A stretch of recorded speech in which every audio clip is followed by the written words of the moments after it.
Wah, abang besar sudah keluar. Wah, ingat lu sudah mampus. Macam taiko. Ada baik ke? Lu pergi balik lah. Gua tak mau tengok lepas muka kat sini.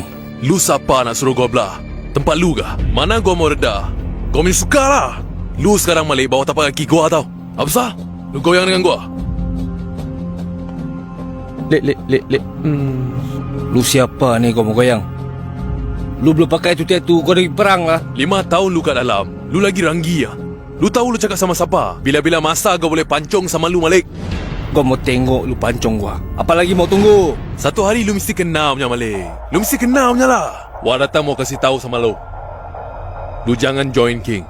Lu masuk tempat gua, lu mati. Lu jangan banyak cakap sama gua. Kalau bukan kerana bapak lu takkan berada di mana lu duduk sekarang tau. Ha? Kalau gua tak kasih bapak lu muka, dah lama gua sebal lepas muka tau. Sebab punya muka.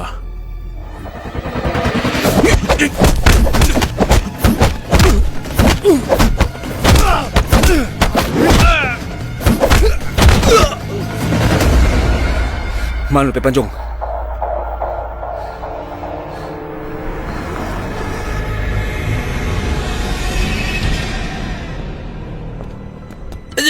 Bro, okey bro. Okey, tak ada hal lah ni. King! Macam? Bagus. Asal kau keluar, tak beritahu aku. Aku boleh ambil kau. Fadil ada. Aku tak nak susah kau. Malik, kita dah lama kawan. Macam, bila nak join aku? Sorry King. Aku dah cuci tangan. Takkan kau nak cuci tangan macam tu je, ha? Tempat kita dah makin besar, makin luas. Aku perlukan kau untuk bantu aku. Tak apalah bro. Aku nak relax lah. Anak tiri kau kan ada. Kau tunjuk. Ajar dia sikit. Okey. Tapi kalau ada masalah, kau jumpa aku. Bila-bila masa, boleh. Ha?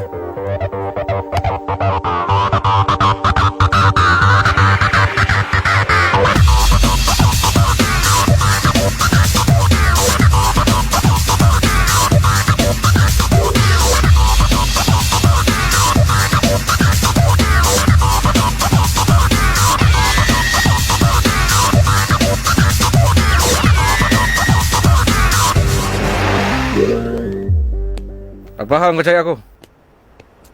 Apa hal lah? Wah rasa lu tahu mah. Wah percaya sama lu. Sekarang apa hal lu kerja sama Wah? Robert punya Wah mana? Tak cukup Wah bayar lu Wah. Dragon, kau dapat berapa, kau bagi aku berapa? Banyak tempat kau kat luar aku jaga tau. Itu pun nak kira dengan aku ke? Berapa Wah dapat? Wah punya hal. Lu siapa mau tahu? Wah lu biar teko. Lagi sekali lu kencing sama Wah, lu pun Wah potong ah.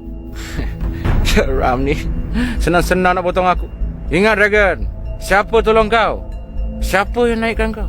Kalau bukan aku, kau tak jadi taiko tau. Tempat kau tak besar macam sekarang. Kalau kau nak hidup senang, aku pun nak hidup senang. Memang Lansia. Lu mau lawan sama Wah? Mau lawan ah? Lu kalau mau hidup senang, lu bikin lu punya tempat sendiri. Lu jangan kecak Wah punya tempat. Kalau lu mau, Wah boleh kasih sama saja. Kalau lu tak mau, Wah tak heran.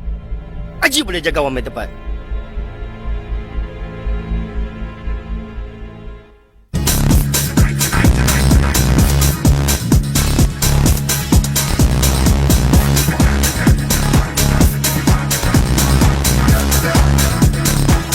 Dah habis lah.